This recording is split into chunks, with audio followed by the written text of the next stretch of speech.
भगवान महावीर के चरणों में शत नमन।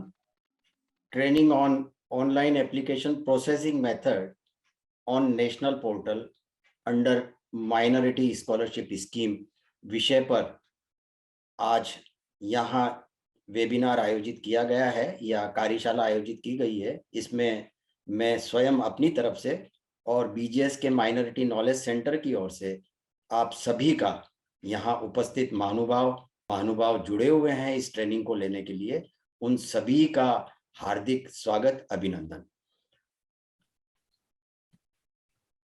ये माइनॉरिटी विषय पर एक कार्यशाला है जिसमें आप सभी को छात्रवृत्तियों की जो योजनाएं हैं माइनॉरिटी के अंदर, उनकी ऑनलाइन एप्लीकेशन कैसे की जाए विद्यार्थियों के लिए, क्योंकि विद्यार्थी अपने आप या स्वयं वो इतने कॉम्पिटेंट नहीं होते हैं कि वो अपनी एप्लीकेशन कर सकें। अधिकांश के पास जो है वो व्यवस्था कंप्यूटर लैपटॉप की भी नहीं होती है और विशेषकर ग्रामीण क्षेत्र के विद्यार्थियों को तो बहुत ज्यादा परेशानी आती है।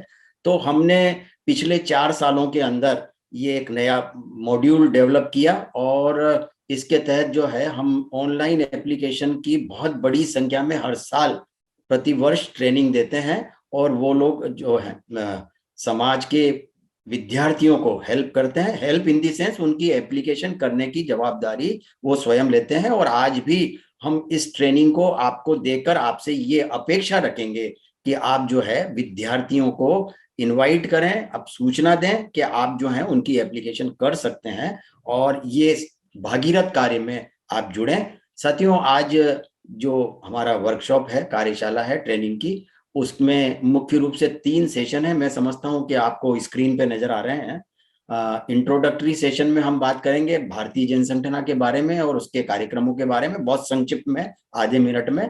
और मीनिंग ऑफ माइनॉरिटी, अल्पसंख्यकता का अर्थ क्या है, क्योंकि आप इस विषय पर काम करने जा रहे हैं और धीमे धीमे आप इसके विशेषज्ञ बन जाएंगे। तो ये अब मेरा ये कर्तव्य बनता है कि मैं आपको समझाऊं कि माइनॉरिटी का अर्थ क्या है, उसकी परिभाषा क्या है।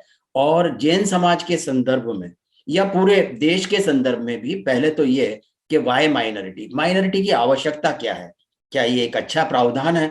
और फिर ये विश्व के अनुसंधान में या जैन समाज के अनुसंधान में भी हम ये डिस्कस करने का प्रयास करेंगे कि वाई माइनॉरिटी और बीजेएस माइनॉरिटी मिशन क्या है, इसमें हम क्या क्या कर रहे हैं और उसके उद्देश्य क्या है, उस पर बातचीत इंट्रोडक्टरी सेशन में। और उसके बाद जो है ट्रेनिंग शुरू होगी, उसमें हम फील्ड्स ऑफ माइनॉरिटी बेनिफिट्स और उसके बाद स्कॉलरशिप स्कीम्स, उसकी पूरी डिटेल्स आपको देंगे, क्योंकि एप्लीकेशन करने के लिए स्कॉलरशिप्स को संपूर्ण रूप से समझना आवश्यक होता है। और उसके पश्चात नेशनल स्कॉलरशिप पोर्टल 2.0 ये क्या है और इसके माध्यम से एप्लीकेशंस कैसे होती है, रजिस्ट्रेशन कैसे होता है, वो समझाएंगे कि एक विद्यार्थी का रजिस्ट्रेशन करना है इस पर छात्रवृत्ति प्राप्त करने के लिए, तो उसका सिस्टम क्या होगा, उसका मेथड क्या होगा, उस पर चर्चा करेंगे। किस तरीके से पोर्टल के अंदर जाना है और रजिस्ट्रेशन करना है। और उसके बाद कंटिन्यूएशन में हम लेंगे ऑनलाइन एप्लीकेशन प्रोसेसिंग। फ्रेश और रिन्यूअल 2 तरह की एप्लीकेशन करने की पद्धति है पोर्टल के ऊपर, तो वो कैसी है, क्या है और उसके लिए क्या सिस्टम है, उस पर जो है गहन चर्चा कहूं तो ज्यादा उपयुक्त होगा, वो करेंगे। और आपको समझाने का प्रयास करेंगे कि आपको एक विद्यार्थी की एप्लीकेशन करनी है तो आपको किस तरीके से आगे बढ़ना है। और इसके अतिरिक्त एप्लीकेशन करने तक ही हमारी जवाबदारी संपूर्ण नहीं हो जाती है। पोस्ट एप्लीकेशन सर्विसेज हम किस तरह दे सकते हैं और देनी चाहिए, उस पर चर्चा होगी। और सबसे जो महत्वपूर्ण है वो है शिक्षण संस्थानों का नेशनल पोर्टल पर रजिस्ट्रेशन। और वो रजिस्ट्रेशन हुआ है, नहीं हुआ है, और अगर हुआ है तो वो इनकम्प्लीट तो नहीं है, उस पर आदि पर भी हम चर्चा करेंगे। और कंक्लूडिंग सेशन में हम कुछ महत्वपूर्ण जानकारियां आपको देंगे। आपकी क्या, क्योंकि आप जो है रिसोर्स पर्सन, हमारे भारतीय जैन संगठन में जो भी जिस विषय की ट्रेनिंग लेते हैं वॉलंटियर सेवा देने के लिए, तो उन्हें हम जो है कार्यकर्ता नहीं कहते हैं, उन्हें हम रिसोर्स पर्सन कहते हैं। तो आप जो है इस ट्रेनिंग के बाद माइनॉरिटी सब्जेक्ट के रिसोर्स पर्सन बन जाएंगे। तो आपकी एज ए रिसोर्स पर्सन आपकी जवाबदारियां क्या हैं वो जो है समझना या मुझे आपको समझाना अत्यंत ही आवश्यक होगा, उस पर चर्चा होगी। और गवर्नमेंट के साथ हम किस तरीके से बात करें, गवर्नमेंट के अलग अलग अधिकारी जो माइनॉरिटी डिपार्टमेंट हैं, उन्हें हमें उनसे चर्चा करने की समय समय पर क्यों जरूरत पड़ेगी और कैसे करनी चाहिए, उस पर हम चर्चा करेंगे। और इसके अतिरिक्त माइनॉरिटी स्कॉलरशिप के अलावा भी बहुत सारी देश के अंदर ऐसी छात्रवृत्ति की योजनाएं प्रारंभ हो चुकी है जिन्हें हमें समझना है। और यदि वो हम बच्चों तक पहुंचाते हैं तो निश्चित रूप से माइनॉरिटी के अलावा भी उन्हें कुछ और अतिरिक्त लाभ मिल सकता है। तो आइए शुरू करते हैं। और सबसे पहले भारतीय जनसंगठन के बारे में, ये 1985 1985 में आदरणीय शांतिलाल जी मूथा के द्वारा स्थापित की गई संस्था है। इसके जो कार्य क्षेत्र है उसमें मुख्य रूप से 3 कार्य क्षेत्र हैं। सोशल डेवलपमेंट यानी सामाजिक उत्थान विकास, डिजास्टर रेस्पॉन्स यानी प्राकृतिक आपदाओं के अंदर जो है जवाबदारी लेना, और एजुकेशनल इनिशिएटिव्स, इसमें अलग अलग फील्ड्स में काम होता है, लेकिन वैल्यू एजुकेशन के ऊपर मुख्य रूप से काम होता है और बहुत बड़े स्तर पर इस एजुकेशनल इनिशिएटिव्स पर काम हो रहा है। हमारा जो विजन है भारतीय जनसंगठन का, to collectively contribute towards nation building through holistic development of society, समाज के समग्र उत्थान विकास के माध्यम से राष्ट्र निर्माण के अंदर जुड़ना, ये हमारी संस्था का, भारतीय जनसंगठन का उद्देश्य है। साथियों, वाई माइनॉरिटी, सबसे पहले तो हम ये समझेंगे कि माइनॉरिटी क्या है। तो माइनॉरिटी उन्हें कहा जाएगा जिन्हें सरकार ने या केंद्र सरकार ने राष्ट्रीय अल्पसंख्यक आयोग अधिनियम 1992 के तहत अल्पसंख्यक घोषित किया गया हो। अभी प्रश्न ये होता है कि साहब इनकी तो जनसंख्या बहुत कम है, तो ये अल्पसंख्यक हुए क्या?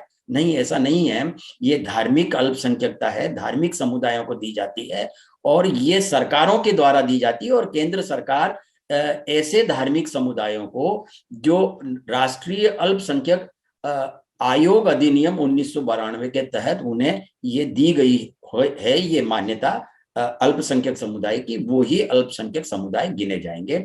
अभी तक 6 ऐसे अल्पसंख्यक समुदाय हैं देश में जिन्हें अल्पसंख्यकता का दर्जा दिया गया है, जिसमें मुस्लिम्स, क्रिश्चियंस, सिख, बौद्ध और पारसी, और अंत में जैन, जिन्हें 27 जनवरी 2014 को अल्पसंख्यकता का ये दर्जा केंद्र सरकार ने दिया।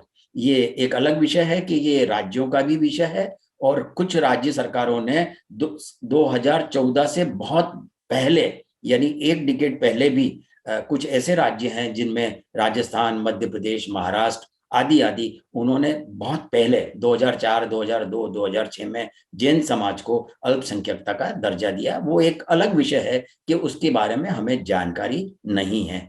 अब प्रश्न ये होता है कि वाई माइनॉरिटी, और जैन समाज के लिए तो आज भी ये ज्वलंत विषय है कि अल्पसंख्यकता क्यों। तो पहले तो ये समझें कि ये इसका उद्देश्य क्या है और इसकी आवश्यकता क्या है। देखिए, पूरे विश्व में लगभग 200 देश हैं और उन सब देशों के अंदर माइनॉरिटीज निवास करती हैं, और यूनाइटेड नेशंस जो है वो इन माइनॉरिटी भी उनका एक एजेंडा है, उनका एक कार्यक्रम है, माइनॉरिटी पे वो भी काम करते हैं। इसकी कोई निश्चित परिभाषा न तो देश ने दी है न यूनाइटेड नेशंस ने दी है, लेकिन हमें अपनी तरीके से समझना हो तो ऐसे जरूरतमंद समाज, उनकी आर्थिक, सामाजिक और शैक्षणिक उत्थान विकास के लिए जो प्रावधान किए जाते हैं, तो वो ऐसे समुदाय माइनॉरिटी के अंदर काउंट किए जा सकते हैं। हर देश का अपना एक अलग सिस्टम है, क्योंकि देखिए 200 देशों में अलग अलग तरह की जो है वो प्रणालियां हैं शासन करने की। कहीं डेमोक्रेसी है, तो कहीं राजशाही है, तो कहीं कम्युनिस्ट शासन प्रणाली है, आदि आदि बहुत तरह की शासन प्रणालियां हैं। लेकिन शासन प्रणाली किसी भी तरह की हो, वो जो वहां की सरकारें हैं या वहां का राजा है या वहां का जो है मुख्तियार है, जिसे हम डिक्टेटर कहते हैं, उसका भी उद्देश्य यही है कि उसके जो प्रजा है, उसके देश की जो प्रजा है, उसको सामाजिक सुरक्षा प्रदान करना। और हमारे देश में जब ये संविधान बना 1951 में, 1950 में जो है ये प्रभावी हुआ, तो इसमें जो है ये प्रावधान लाया गया माइनॉरिटीज का, और उसके पीछे उद्देश्य यही था कि ऐसे धार्मिक अल्पसंख्यक समुदाय जो आर्थिक सामाजिक और शैक्षणिक रूप से बहुत पिछड़े हैं, उन्हें सही तरीके से सामाजिक सुरक्षा प्रदान की जाए। जहां तक जैन समाज का प्रश्न है, लगभग लगभग चारों पंथों का मिलाकर अखिल भारतीय स्तर पर 30% परिवार ऐसे हैं जो गरीबी रेखा के नीचे या गरीबी रेखा के आसपास जीवन निर्वहन करते हैं। अभी प्रश्न ये है कि इन्हें सामाजिक सुरक्षा कौन प्रदान कर रहा है।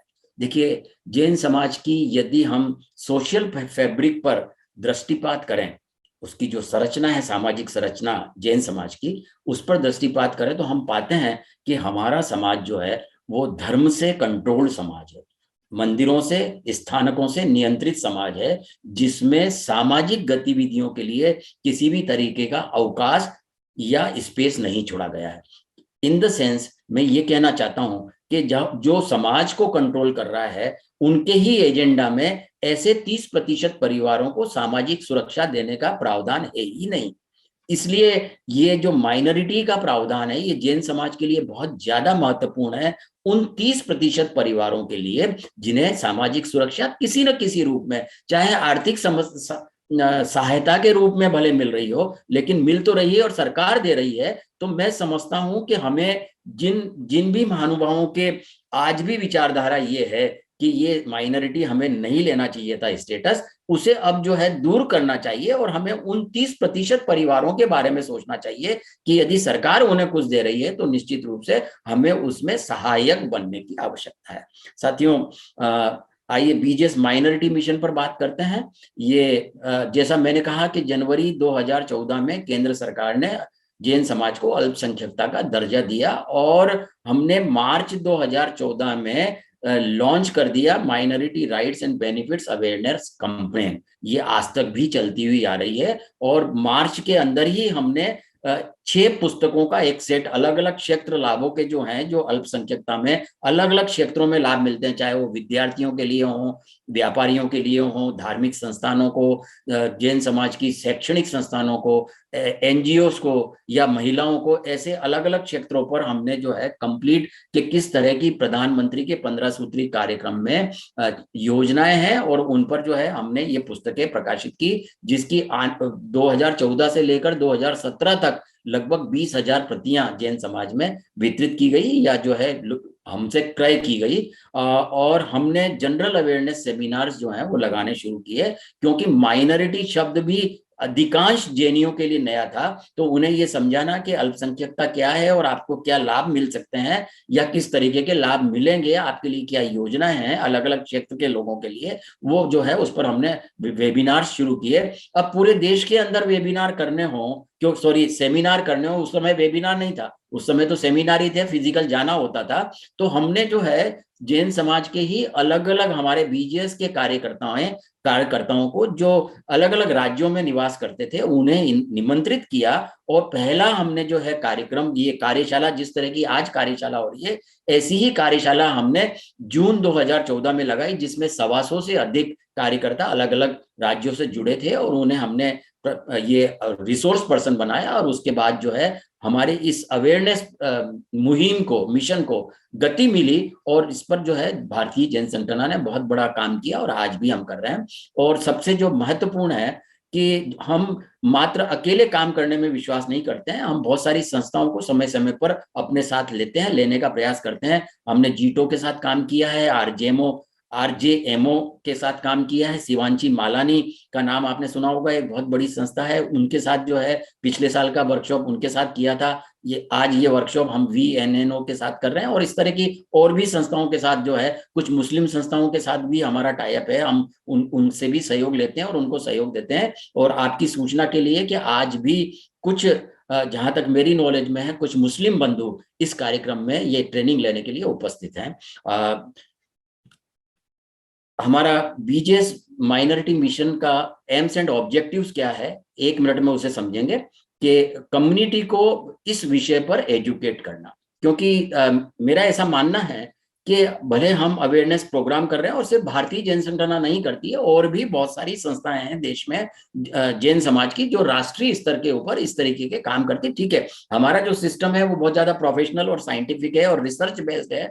और स्टडी बेस्ड है। हम अलग अलग तरीके के प्रोग्राम बनाते हैं, लेकिन ऐसा नहीं है, दूसरी संस्थाएं भी अपने तरीके से बड़ा काम कर रही हैं। तो ये एजुकेट करना कम्युनिटी को, और वो जो भ्रम आज तक भी घुसा हुआ है माइंडसेट के नहीं माइनॉरिटी नहीं चाहिए, उसको निकालने का जो है प्रयास करना वो बहुत आवश्यकता, और वो किया जा रहा है। और जितने भी अधिकार और लाभ हैं, देखिए जैन समाज ने आज तक यदि माइनॉरिटी को समझा है तो लाभों के संदर्भ में समझा है, लेकिन इसे अधिकारों के संदर्भ में ज्यादा समझने की आवश्यकता है। हम विभिन्न योजनाओं पर गाइड करते हैं समाज जन को, हमारे अवेयरनेस प्रोग्राम के माध्यम से या प्रैक्टिकल सर्विसेज देते हैं उनके माध्यम से। कोई भी व्यक्ति हमें जो है फोन कर सकता है, सिर्फ जैन समाज का नहीं, अदर देन जैन समाज भी जो अल्पसंख्यक समुदाय से हैं, यदि उनके फोन आते हैं हमारे पास, तो हम उन्हें जो है जो भी गाइडेंस वो चाहते हैं वो हम देने का प्रयास करते हैं, उनको असिस्ट करते हैं। सिर्फ गाइडेंस से नहीं, हम किस लेवल तक जाकर उनकी सहायता कर सकते हैं वो भी प्रयास करते हैं। और हम ये भी प्रयास करते हैं, हमारा ये उद्देश्य है कि जितना भी बजट केंद्र सरकार का या राज्य सरकारों का अल्पसंख्यक योजनाओं में जैन समाज के लिए आवंटित किया जा रहा है, वो जो है यूज हो जाए, वो कहीं जो है वेस्ट ना जाए, वो भी हम प्रयास करते हैं। और रिलीजियस राइट्स के ऊपर विशेष कार्यक्रम बनाया हुआ है। और रिलीजियस राइट्स क्या हैं, क्योंकि भारतीय संविधान ने हमें जो है धार्मिक संवैधानिक अधिकार दिए हैं, वो क्या है उनको समझना और उसके अनुरूप जो है कुछ कार्य करना, कुछ एक्शन में आना, और अपने आप को सुरक्षित करते हुए किस तरह की हम सरकार से डिमांड कर सकते हैं, जो जिस तरीके के अधिकार अन्य धार्मिक समुदायों को मिल रहे हैं, वैसे ही क्या हम ले सकते हैं या उससे कुछ अलग हटके ले सकते हैं, वो जो है समझाने का और समझने का प्रयास करते हैं। जैन शिक्षण संस्थान करीबन पूरे देश में 3-3.5 हजार जैन शिक्षण संस्थान हैं, और उनमें से काफी शिक्षण संस्थानों ने माइनॉरिटी स्टेटस का दर्जा लिया हुआ है। जिन्होंने नहीं लिया है उनके लिए हम कार्यक्रम करते थे और उन्हें ये समझाते थे कि आप माइनॉरिटी स्टेटस लीजिए तो आपको बहुत सारे लाभ मिलेंगे, उसकी चर्चा करते थे। ये भी जो है कार्यक्रम हमारा रेगुलर वे में चलता है। और जो विशेष कार्यक्रम है वो हमारा है इस विद्यार्थियों के लिए। उनके लिए हम सिर्फ अवेयरनेस नहीं करते हैं, सिर्फ सूचनाएं नहीं देते हैं, जानकारी नहीं देते हैं, बल्कि उन्हें व्यवहारिक सेवाएं देते हैं। यानी कहने का अर्थ ये है कि फुल हैंड होल्डिंग, किसी तरीके से वो जो है लाभ लेने से वंचित न रह जाए, ये हमारा जो है संकल्प है, और इस पर हम काम कर रहे हैं। और आज इसी संकल्प के अधीन या अंतर्गत हम आज आपके सामने हैं, और मुझे खुशी है कि अच्छी संख्या में पार्टिसिपेंट्स जुड़े हैं। और मैं समझता हूं कि जो मिशन विद्यार्थियों को लेकर चलाया जा रहा है उसमें और गहनता आएगी, स्पीड आएगी, और वो मैच्योर होगा हमारा ये कार्यक्रम, ये हमारा प्रयास आप सबके सहयोग से। और निश्चित रूप से हम विद्यार्थियों के, देखिए कोई भी समाज जो युवाओं के साथ खड़ा नहीं हो सकता, और खास करके विद्यार्थियों के साथ खड़ा नहीं हो सकता, वो समाज कभी प्रगति नहीं कर सकता है। तो हमारा जो है प्रायोरिटी में हमारा सबसे मुख्य उद्देश्य यही होना चाहिए, टारगेट या लक्ष्य ये होना चाहिए कि हमारे विद्यार्थियों को हम जो है उनको पूरी सहायता करें, उनके साथ खड़े हो जाएं। इस ये जो है प्रयोजन हमारे एम्स ऑब्जेक्टिव्स के अंदर रखा हुआ है। साथियों, आइए अब शुरू करते हैं schemes of benefits to students. देखिए, ये विद्यार्थियों के लिए 5 क्षेत्र हैं लाभों के, जिसमें स्कॉलरशिप तो है ही, जिस पर आज हम चर्चा करेंगे और आपको ट्रेनिंग देंगे। इसके अलावा एजुकेशन लोन जो कम ब्याज दर पर मिल सकता है, और फेलोशिप यानी अध्येता वृत्ति, जो एमफिल या पीएचडी कर रहे हैं उनके लिए फेलोशिप्स के क्या प्रावधान है।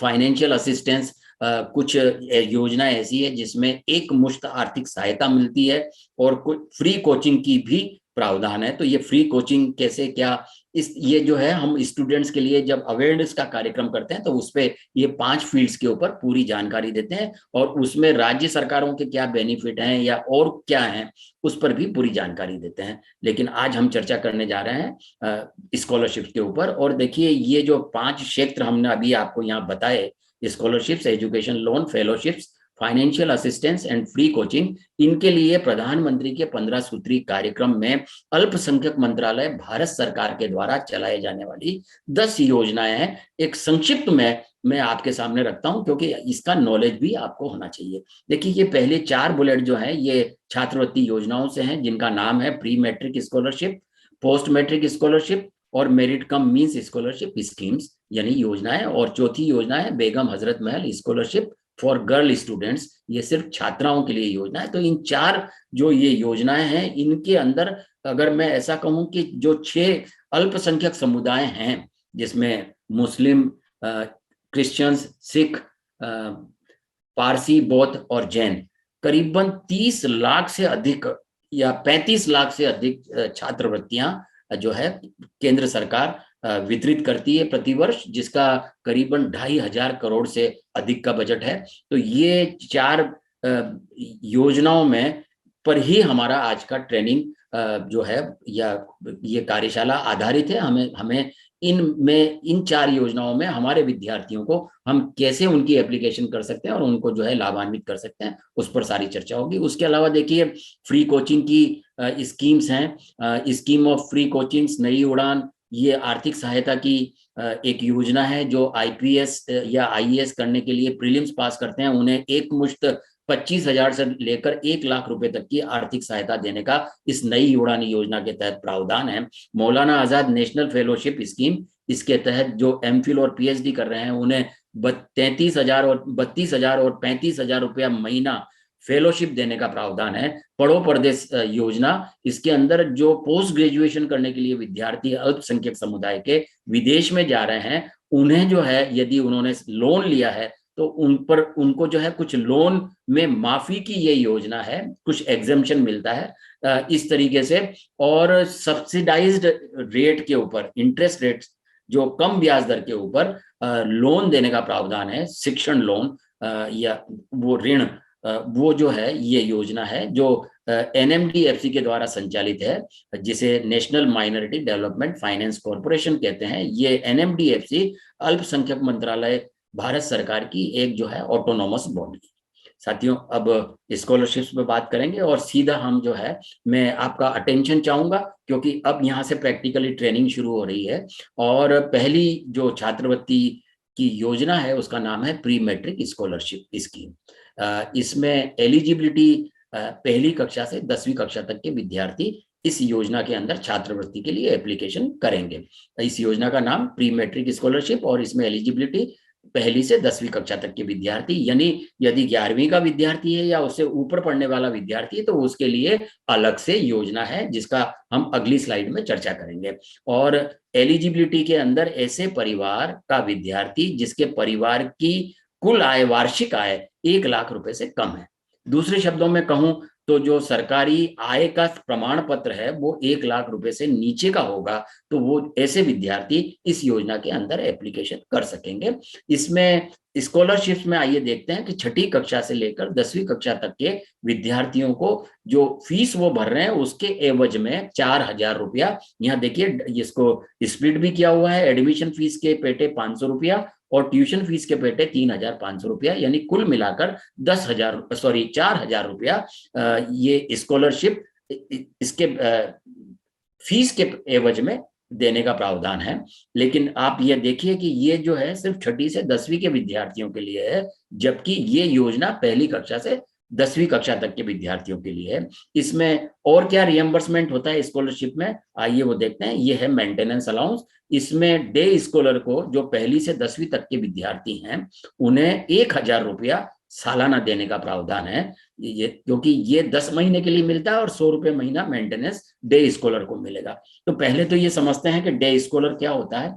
ऐसा विद्यार्थी जो हॉस्टल में नहीं रहता है, अपने घर से रहता है, स्कूल जाता है या कॉलेज जाता है और वापस घर आ जाता है, उसे डे स्कॉलर कहते हैं। तो ऐसे विद्यार्थी को जो पहली से 10वीं कक्षा तक के हैं, उन्हें 1,000 रुपया वार्षिक देने का प्रावधान है। यदि अब देखें कि किस विद्यार्थी को क्या मिल रहा है, तो पहली से 5वीं तक के विद्यार्थी को सिर्फ 1,000 रुपया स्कॉलरशिप में मिलता है, जबकि डे स्कॉलर स्टूडेंट को 1,000 रुपया प्लस ये 4,000 रुपया, इस तरीके से अधिकतम 5,000 रुपया स्कॉलरशिप में देने का प्रावधान है। मैंने यहाँ शब्द जो है यूज किया है, प्रयोग किया है अधिकतम। अधिकतम का भी अर्थ समझ लेते हैं कि यदि किसी विद्यार्थी ने 4,000 रुपये से ज्यादा फीस भरी है तो उसको अधिकतम 4,000 रुपया मिलेगा।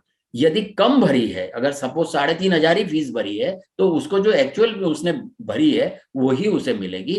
तो हमें ये ध्यान रखना होगा। कई बार ऐसा होता है कि बहुत सारी संस्थाएं भी ऐसा लिख देती हैं कि साहब इतने हजार रुपए आपको मिलेंगे, ऐसा नहीं है। वो अधिकतम सीमा है, लेकिन एक्चुअल क्या है उस हिसाब से मिलेगा। तो यहाँ मैं शॉर्ट में इसे फिर से रिपीट कर देता हूँ, आप इसका स्क्रीनशॉट भी लीजिए, जो जरूरी है नोट कीजिए। यदि आपको लगता है बहुत जल्दी चैट बॉक्स में प्रश्न मत डालिए, क्योंकि अभी जो आपने सुना उससे रिलेटेड बहुत सारे क्लेरिफिकेशन आपको आने वाली 2-4 स्लाइड्स के अंदर नजर आ जाएंगे। तो उसके बाद जो है आप चैट बॉक्स में फाइनली क्वेश्चन डाल दीजिएगा, जिसको हमारे दो साथी अंजना जी और रमेश जी सब जो है नोट डाउन करेंगे। और अगर बहुत सारे प्रश्न ऐसे हैं कि वो एक तरीके के हैं, तो उन सबको क्लब करके एक प्रश्न पूछा जाएगा, जिसका मैं जब जब भी मुझे लगेगा कि अब जवाब देना चाहिए, ये एक सेशन खत्म हुआ है, तो वहां पर जो है हम प्रश्नों के उत्तर दे देंगे और उसके बाद ट्रेनिंग को आगे बढ़ाएंगे। तो ये प्री मैट्रिक स्कॉलरशिप पहली से 10वीं के विद्यार्थियों के लिए, जिन परिवारों की आय 1 लाख रुपए से कम है, वो इसमें पात्रता रखते हैं। छठी से 10वीं के विद्यार्थियों को अधिकतम 5,000 रुपया मिल सकता है, और पहली से 5वीं के विद्यार्थियों को 1,000 रुपया। लेकिन ऐसे विद्यार्थी जो हॉस्टलर हैं, जो मतलब जो है छात्रालय में रहते हैं, उन्हें 1,000 रुपए के जगह पर 6,000 रुपया वार्षिक देने का प्रावधान है।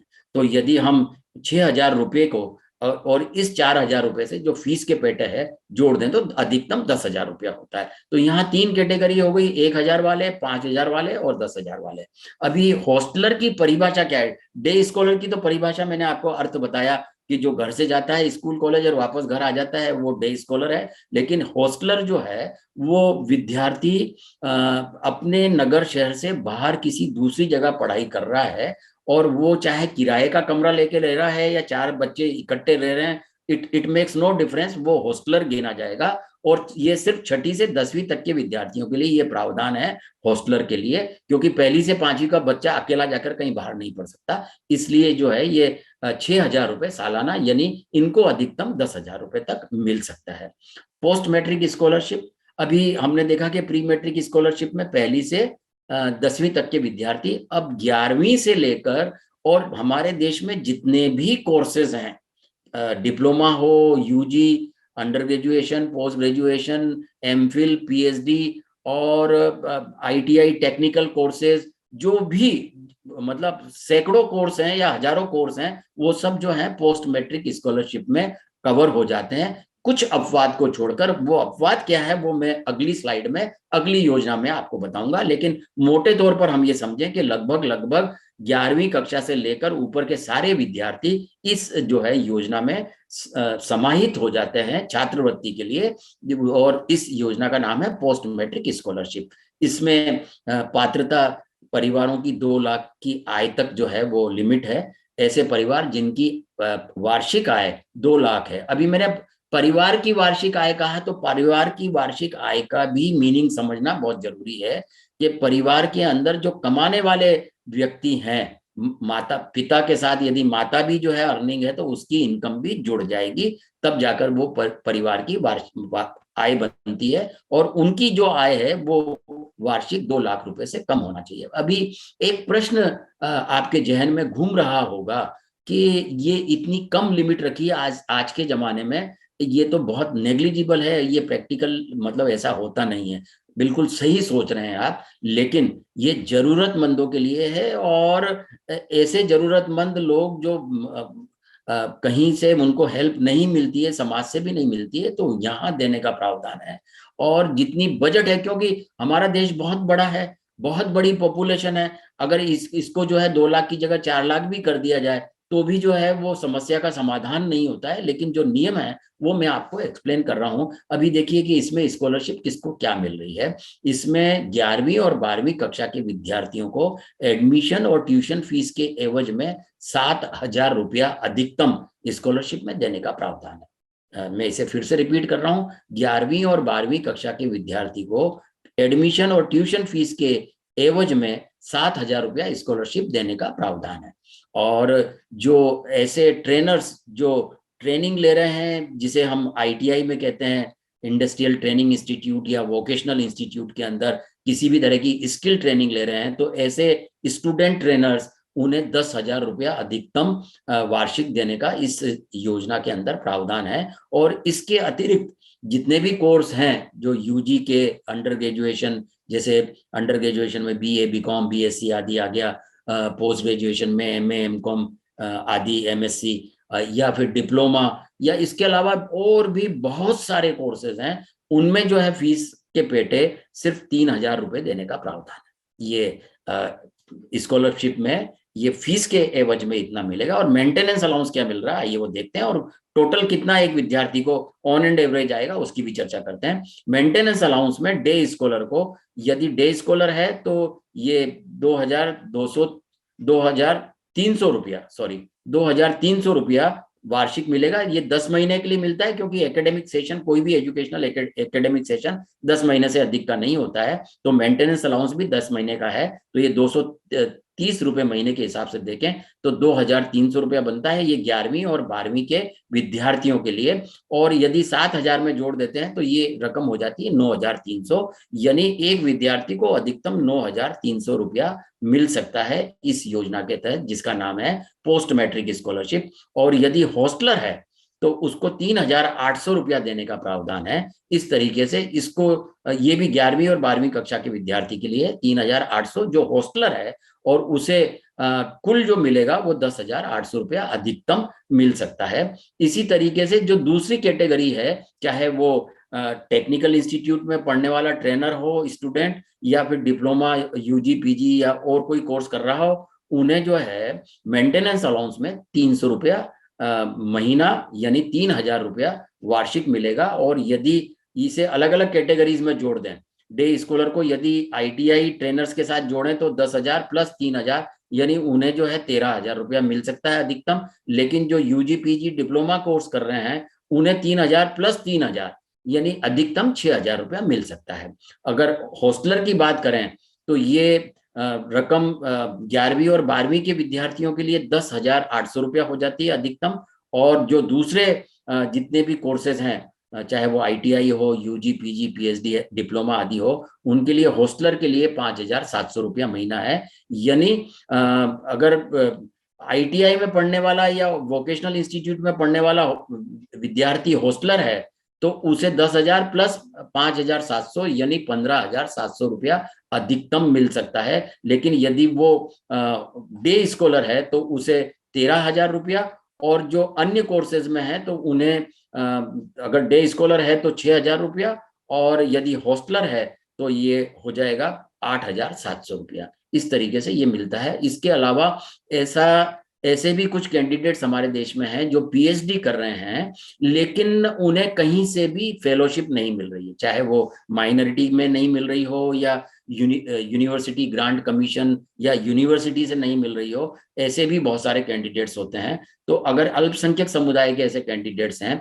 तो वो यहाँ फेलोशिप के लिए तो अप्लाई नहीं कर सकते, लेकिन मेंटेनेंस अलाउंस के लिए अप्लाई कर सकते हैं। और उन्हें जो है पूरे साल का, ये 12 महीने का, क्योंकि इसमें ये 10 महीने का कोर्स नहीं है, ये कंटिन्यूस चलता है, तो 550 रुपए डे स्कॉलर के लिए महीना मासिक है, और ये 1,200 रुपए हॉस्टलर के लिए है। ये इस तरीके का, इसके लिए भी जो है पोस्ट मैट्रिक में एप्लीकेशन एमफिल और पीएचडी करने वाले विद्यार्थी कर सकते हैं, बशर्ते उन्हें कहीं से भी किसी भी तरीके का फेलोशिप या इंसेंटिव नहीं मिल रहा हो। साथियों, अब मैंने 2 बार 3 बार ये रिपीट किया कि बहुत सारे कोर्सेज यहाँ पर जो हैं वो पोस्ट मैट्रिक के अंदर कवर किए हुए हैं। अभी प्रश्न ये होता है कि जब आप किसी एक विद्यार्थी की एप्लीकेशन करेंगे तो आप ये कैसे सुनिश्चित करेंगे कि ये पोस्ट मैट्रिक का ही केस है, वो समझना बहुत जरूरी है। तो आइए इसके लिए हमें जो है वो मिनिस्ट्री ऑफ माइनॉरिटी अफेयर्स यानी अल्पसंख्यक मंत्रालय भारत सरकार की वेबसाइट पर जाना होगा, जिसका नाम है www.minorityAffairs.gov.in। ये इसके होम पेज पर अगर अपन जाते हैं, देखिए मैं कोशिश करता हूँ यहाँ वेबसाइट खोलने की, 1 मिनट में ट्राई करता हूँ।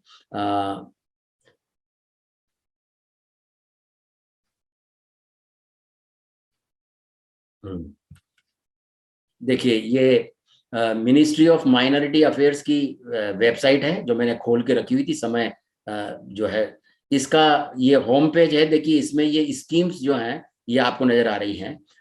यहाँ स्कीम्स में ये देखिए स्कॉलरशिप है, और जब स्कॉलरशिप को क्लिक करेंगे तो ये जो है 3 स्कॉलरशिप, अभी जिसकी हमने 2 की चर्चा की है, प्री मैट्रिक स्कॉलरशिप और पोस्ट मैट्रिक स्कॉलरशिप, और तीसरी है मेरिट कम मींस स्कॉलरशिप, जिसकी चर्चा हम आगे करेंगे। यदि हम ये पोस्ट मैट्रिक स्कॉलरशिप को यहाँ क्लिक करते हैं तो ये जो है इसका होम पेज आ गया पोस्ट मैट्रिक स्कॉलरशिप का, और ये स्कीम डिटेल है।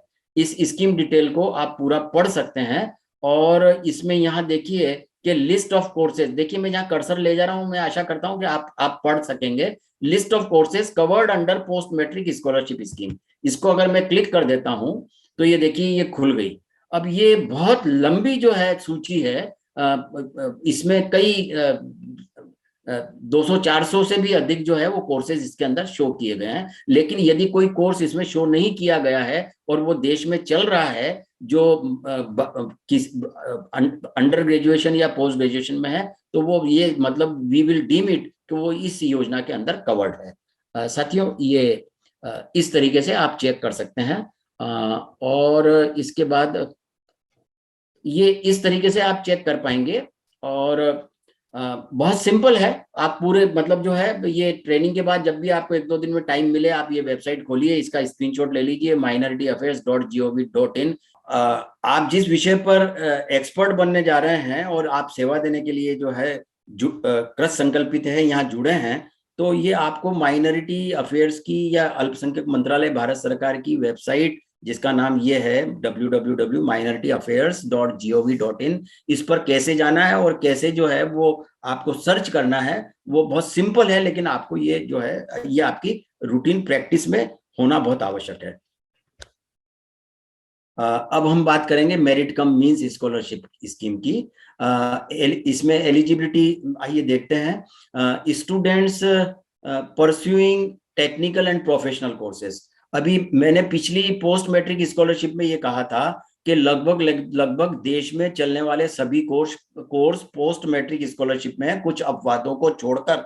तो ये मेरिट कम मींस में वो जो अपवाद हैं कोर्सेज, वो इसमें शामिल किए गए हैं। जो टेक्निकल हायर एजुकेशन से रिलेटेड टेक्निकल कोर्सेज हैं या प्रोफेशनल, एमटेक या BTech, MCA, MBBS, DBS, CA, CS, LLB, LLM आदि आदि बहुत सारे कोर्सेज हैं। इसकी भी लिस्ट उसी तरीके से मेरिट कम मींस में जाकर आप जो है वो नीचे लेफ्ट साइड में बुलेट है, लिस्ट ऑफ कोर्सेज देख सकते हैं। और ये देखना इसलिए भी आवश्यक होगा, आप ऐसा महसूस करेंगे या पाएंगे कि कुछ कोर्सेज ऐसे हैं जो मेरिट कम मींस में भी दिखाए गए हैं और उधर पोस्ट मैट्रिक में भी दिखाए गए हैं। यदि अगर ऐसा होता है, कुछ कोर्स मिलेंगे आपको, जैसे LLB है, वो LLB उधर पोस्ट मैट्रिक में भी दिखाया हुआ है और इधर भी दिखाया हुआ है।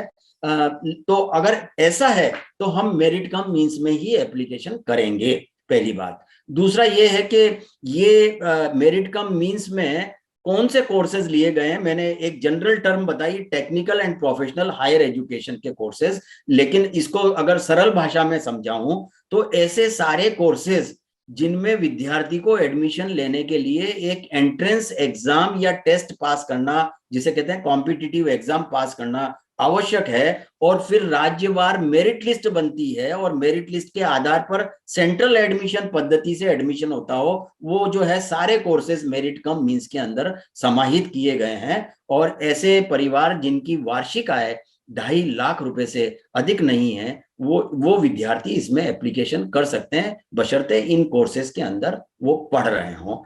इसमें अधिकतम, इसमें फिक्स है राशि, अमाउंट ऑफ स्कॉलरशिप, क्योंकि इन सब कोर्सेज के अंदर जो है वो फीस 20,000 से बहुत अधिक है, इसलिए इसमें 20,000 रुपया फिक्स किया हुआ है। और मेंटेनेंस अलाउंस डे स्कॉलर के लिए 5,000 रुपया और हॉस्टलर के लिए 10,000 रुपया सालाना है। अगर देखें तो डे स्कॉलर को 25,000 रुपया फिक्स है और हॉस्टलर है तो उसके लिए 30,000 रुपया वार्षिक फिक्स है। ये स्कॉलरशिप मेरिट कम मींस में मिलेगी। अभी मेरिट कम मींस का एक जो है महत्वपूर्ण, अभी इसके कोर्सेज देखने के लिए बहुत सिंपल है, www.minorityAffairs.gov.in पर जाएंगे, उसमें स्कीम्स में जाएंगे और उसमें स्कॉलरशिप क्लिक करेंगे और उसमें तीसरी योजना मेरिट कम मींस है, उसको क्लिक करेंगे। उसके होम पेज पर लेफ्ट साइड में आपको, मैं इसलिए नहीं खोल के बता रहा हूं क्योंकि पिंकी जी ने मुझे मैसेज दिया कि वो जो है वो स्क्रीन नजर नहीं आ रहा था, इसलिए मैं उसमें समय नहीं बर्बाद हो, उसको ज्यादा एक्सप्लेन मैं आपको कर सकूं। ये कोर्सेज की लिस्ट आप देख लीजिए, और ये जो है बहुत क्लैरिटी हमें होनी चाहिए कि ऐसे कोई कोर्स हैं जो दोनों जगह है, पोस्ट मैट्रिक में और मेरिट कम मींस में, तो वो जो है हम मेरिट कम मींस में ही उसकी एप्लीकेशन करें विद्यार्थी की। अभी रेड इंक में यहाँ देखिए लिखा हुआ है, students eligible for 100% payment of fee pursuing studies in premier institutions. ये अगर ऐसे विद्यार्थी अल्पसंख्यक समुदाय के जो मेरिट कम मींस में एप्लीकेशन करने के लिए पात्रता रखते हैं, लेकिन ऐसे इंस्टीट्यूट के अंदर जो है उन्होंने एडमिशन लिया है जो प्रीमियर इंस्टीट्यूशंस हैं, जो देश में ऐसे 84 इंस्टीट्यूशंस हैं जिनको प्रीमियर इंस्टीट्यूशन का दर्जा प्राप्त है, तो ऐसे सारे इंस्टीट्यूशंस में अल्पसंख्यक समुदाय का विद्यार्थी यदि एप्लीकेशन करता है तो उसे 25 या 30 हजार नहीं, बल्कि जितना भी उसने एक्चुअल फी पे किया है, ट्यूशन फी, वो सारी की सारी रिफंड होती है, बशर्ते कि वो 10 लाख रुपए भी है तो वो वापस मिलेगी। पिछले 2 सालों में हमारी महाराष्ट्र की एक बेटी को, जो भूसावल के पास कोई शहर का नाम ध्यान से उतर रहा है, वहां की थी, उसने आईआईएम बेंगलोर में एडमिशन लिया, और उस मेरिट कम मींस में उन्होंने एप्लीकेशन की, 10,60,000 रुपया फीस थी, वो उसे जो है दोनों साल 10,60,000 रुपए के उनको चेक आए या उनके अकाउंट में पैसा आ गया। ये इस तरह की ये योजना है। तो हमें बहुत पर्टिकुलर, अभी प्रश्न ये है कि आपको मैं यहाँ नहीं दिखा पाऊंगा कि वो किस तरीके से कौन कौन से इंस्टीट्यूशंस हैं, लेकिन मोटे तौर पर समझें तो जितने भी हर राज्य के अंदर एक आईआईएम है, इंडियन इंस्टीट्यूट ऑफ मैनेजमेंट, वो प्रीमियर इंस्टीट्यूशंस में है। इसी तरीके से हर राज्य में मिनिमम एक आईआईटी है, इंडियन इंस्टीट्यूट ऑफ टेक्नोलॉजी, वो प्रीमियर इंस्टीट्यूशन में है। Fashion institute of national design and fashion technology, या इंस्टीट्यूट ऑफ फैशन टेक्नोलॉजी, या कुछ ऐसे पुराने जो इंजीनियरिंग कॉलेजेस थे जो बहुत ज्यादा रेपुटेड हुआ करते थे, उनमें से भी कुछ इंस्टीट्यूशंस को जो है इसमें लिया गया है प्रीमियर इंस्टीट्यूशंस में। इस तरीके से 84 इंस्टीट्यूशंस ऐसे हैं जो प्रीमियर इंस्टीट्यूशंस हैं, और उसमें पढ़ने वाले विद्यार्थी यदि वो मेरिट कम मींस में पात्रता रखते हैं एप्लीकेशन करने की, तो उन्हें 100% जो है वो रकम वापस मिलेगी ट्यूशन फीस की। साथियों, ये जैसा मैंने पोस्ट मैट्रिक के लिए बताया था कि किस तरीके से हम सिलेबस और कोर्सेज चेक करें, वहां जाकर आप चेक कर सकते हैं। अभी एक चौथी योजना है बेगम हजरत महल नेशनल स्कॉलरशिप। ये पहले तो मैं एक क्लेरिफिकेशन यहाँ देना चाहूंगा कि ये हमने बेगम हजरत महल जब की ये इस साल डेट्स ओपन हुई, तो हम जैसा बीजेएस जो है वो सर्कुलेट करता है पूरे देश के अंदर कि ये योजना शुरू हो गई, इसमें एप्लीकेशन करिए, तो जैन समाज के बहुत लोगों ने डाउट क्रिएट किया कि साहब ये तो जो है मुस्लिम समाज की कोई योजना है और आप जो है ये इसका जो है प्रचार प्रसार क्यों कर रहे हैं। तो मैं यहाँ एक क्लेरिफिकेशन देना चाहता हूँ कि ये मुस्लिम समाज द्वारा कोई संचालित योजना नहीं है। बेगम हजरत महल नेशनल स्कॉलरशिप अल्पसंख्यक मंत्रालय भारत सरकार के द्वारा ही चलाई जाने वाली योजना है, लेकिन ये मंत्रालय की एक स्वायत्त संस्था है जिसका नाम है मौलाना आजाद एजुकेशन फाउंडेशन, जो अल्पसंख्यक समुदायों के शैक्षणिक उत्थान विकास के लिए काम करता है। उसके द्वारा ये संचालित योजना है जिसका फंडिंग और नियंत्रण भी अब जो है वो अल्पसंख्यक मंत्रालय के द्वारा होता है। तो इसमें जो है किसी तरह की गलतफहमी नहीं रहनी चाहिए। इसमें एलिजिबिलिटी जो है वो सिर्फ छात्राओं के लिए है, गर्ल स्टूडेंट्स के लिए है, वो भी जो 9वीं कक्षा से 12वीं कक्षा में पढ़ रही हैं, 9th 10th 11th and 12th के अंदर। क्योंकि ये योजना लाने का उद्देश्य ये था कि हमारे जो बहुत पिछड़े सेक्शंस हैं समाज में, उनकी जो महिलाएं हैं या बच्चियां हैं वो पढ़ती नहीं है, बहुत या तो पढ़ती नहीं है या मतलब जो है वो 5वीं 7वीं के बाद ड्रॉप आउट हो जाती हैं। तो उन्हें जो है मोटिवेट करना, इंस्पायर करना और वो आगे पढ़ें, उसके लिए ये खास करके योजना बनाई गई थी। इसमें भी जो है एलिजिबिलिटी का क्राइटेरिया 2 लाख रुपए का है। तो ये जो इसमें देखिए प्री मैट्रिक के अंदर यदि 9वीं 10वीं को देखें तो वहां पर 1 लाख रुपए का क्राइटेरिया था इनकम का, यहाँ पर वही लड़कियां जो 9वीं 10वीं में, यहाँ 2 लाख रुपए का क्राइटेरिया है। तो यहाँ एक एडिशनल बेनिफिट है। स्कॉलरशिप 9वीं और 10वीं के लिए 5,000 रुपया फिक्स है, और छठी कक्षा के लिए 6,000 रुपया फिक्स है, जिसमें अगर फीस कम भी दी हुई है तो दूसरे क्लेम्स किए जा सकते हैं, जैसे जो खर्चे होते हैं मेंटेनेंस अलाउंस से रिलेटेड, बुक्स या स्टेशनरी के परचेज आदि के, वो डाले जा सकते हैं। ये इसके लिए अगर ये योजना पूरी पढ़नी है आपको, तो ये मौलाना आजाद एजुकेशन फाउंडेशन, ये maef.nic.in पर जाकर इस योजना को पढ़ा जा सकता है, या नेशनल पोर्टल से भी इसको जो है हम इस योजना के अंदर जा सकते हैं। वो कैसे हम एंटर कर सकते हैं योजना की डिटेल पढ़ने के लिए, वो मैं आपको अगली स्लाइड में बताने वाला हूं। अब साथियों, ये 4 योजनाएं मैं समझता हूं आपने बहुत अच्छी तरीके से समझ लिया कि कौन सी योजना में कौन सी कैटेगरी के विद्यार्थी या कौन सी क्लास के विद्यार्थी जो है वो एप्लीकेशन कर सकते हैं। दूसरी, उनकी जो है एलिजिबिलिटी क्राइटेरिया क्या होगा। ये अभी हम बात करेंगे कि इन चारों योजनाओं के जनरल रूल्स रेगुलेशंस क्या हैं और उनकी ऑनलाइन एप्लीकेशन प्रोसेसिंग मेथड या सिस्टम क्या है, उस पर चर्चा करेंगे। साथियों, ऑनलाइन एप्लीकेशन ही होती है। अब यदि पहली कक्षा का भी विद्यार्थी है तो वो जो है ऑफलाइन एप्लीकेशन नहीं करेगा, ऑनलाइन एप्लीकेशन ही होगी। और वो भी ये इसका पोर्टल है www.scholarships.gov.in। इसका स्क्रीनशॉट ले लें, इसे नोट कर लें, ये बहुत महत्वपूर्ण है, क्योंकि जितनी भी योजनाएं चल रही हैं देश के अंदर, सिर्फ माइनॉरिटीज की नहीं है, सिर्फ माइनॉरिटीज के लिए पोर्टल नहीं है, अलग अलग मंत्रालयों की, अलग अलग विभागों की, university grant commission, all India council of technical education, और भी सीबीएसई बोर्ड, या फिर राज्यों की अलग अलग कैटेगरीज के लिए योजनाएं हैं, वो सबका एप्लीकेशन प्रोसेसिंग इसी पोर्टल से होता है, जिसका नाम है नेशनल पोर्टल, या उसका टेक्निकल नाम है NSP 2.0, जिसका ये वेबसाइट है www.scholarships.gov.in। इस पर जाकर ही सारी एप्लीकेशन होगी।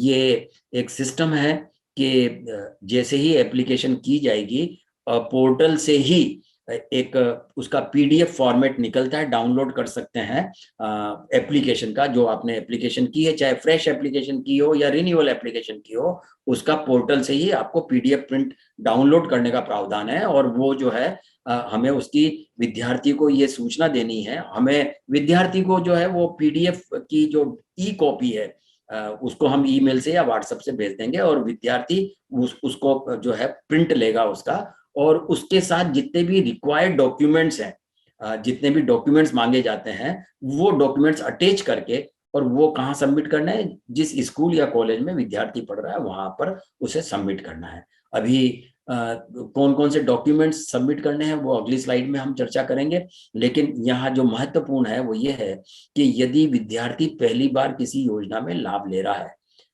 इसको एक एग्जाम्पल से समझते हैं कि तीसरी कक्षा के विद्यार्थी ने ये इच्छा की कि मुझे इसमें एप्लीकेशन करनी है, तो वो जो है पहली बार एप्लीकेशन कर रहा है, उसने पहली और दूसरी में एप्लीकेशन, पहली क्लास और दूसरी क्लास में एप्लीकेशन नहीं की थी, लेकिन अब वो एप्लीकेशन कर रहा है, तो वो तीसरी क्लास में है और उसको पहले रजिस्ट्रेशन करना पड़ेगा पोर्टल पर ही। इसी पर पहले रजिस्ट्रेशन होता है फ्रेश के लिए, और उसके बाद जो है फिर फ्रेश एप्लीकेशन होती है। तो ये एक सिस्टम है जिसको मैं आगे भी आपको और डिटेल में समझाऊंगा, और आपको क्लैरिटी आती जाएगी, इसमें कोई प्रॉब्लम नहीं होगी। लेकिन यहाँ इतना समझ लेते हैं अभी कि एक पहली बार यदि कोई विद्यार्थी लाभ लेने जा रहा है इन योजनाओं में, तो उसे जो है रजिस्ट्रेशन करना अनिवार्य होता है, उसके बाद ही वो एप्लीकेशन कर सकता है।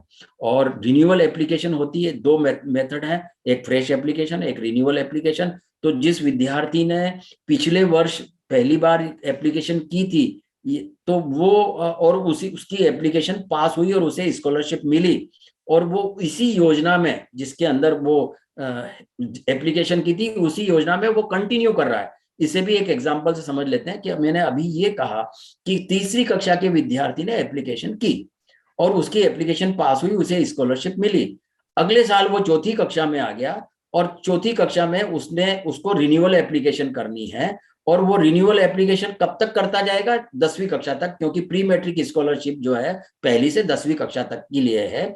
तो वो जो है सिर्फ रिन्यूअल एप्लीकेशन करेगा, बशर्ते कि वो हर साल पास हो रहा है और मिनिमम 50% मार्क्स से पास हो रहा है, और दूसरा उसकी जो इनकम क्राइटेरिया है परिवार की आय का वो 1 लाख रुपए का इस प्री मैट्रिक के केस में वो उससे बाहर नहीं जा रहे हैं। यानी जो उनके पास इनकम सर्टिफिकेट है जो गवर्नमेंट के कॉम्पिटेंट अथॉरिटी ने इशू किया है, या अधिकांश जगह राज्यों में तहसीलदार इशू करता है, तो वो जो है 1 लाख रुपए से कम का हो तो वो जो एलिजिबिलिटी क्राइटेरिया में माना जाएगा और वो रिन्यूअल एप्लीकेशन हर साल करता जाएगा। इसमें note to avail benefits from other source, अभी ये बहुत स्ट्रिक्ट कर दिया गया। अभी तक ऐसा था कि विद्यार्थी राज्य में भी अप्लाई कर देता था और सेंटर में भी अप्लाई कर देता था और दोनों जगह से उसको लाभ मिल जाता था, लेकिन अब ये सिस्टम बंद हो गया है। जैसा मैंने अभी कहा कि लगभग सभी राज्यों और यूनियन टेरिटरीज की भी जो इस तरह की योजना है छात्रवृत्ति की, उनकी एप्लीकेशन यहीं से होती है। यानी एक रजिस्ट्रेशन पर आप एक तो दूसरा रजिस्ट्रेशन नहीं कर सकते, जैसे ही आप रजिस्ट्रेशन ट्राई करने जाएंगे लिखा हुआ आ जाएगा कि आपका तो ऑलरेडी रजिस्ट्रेशन है।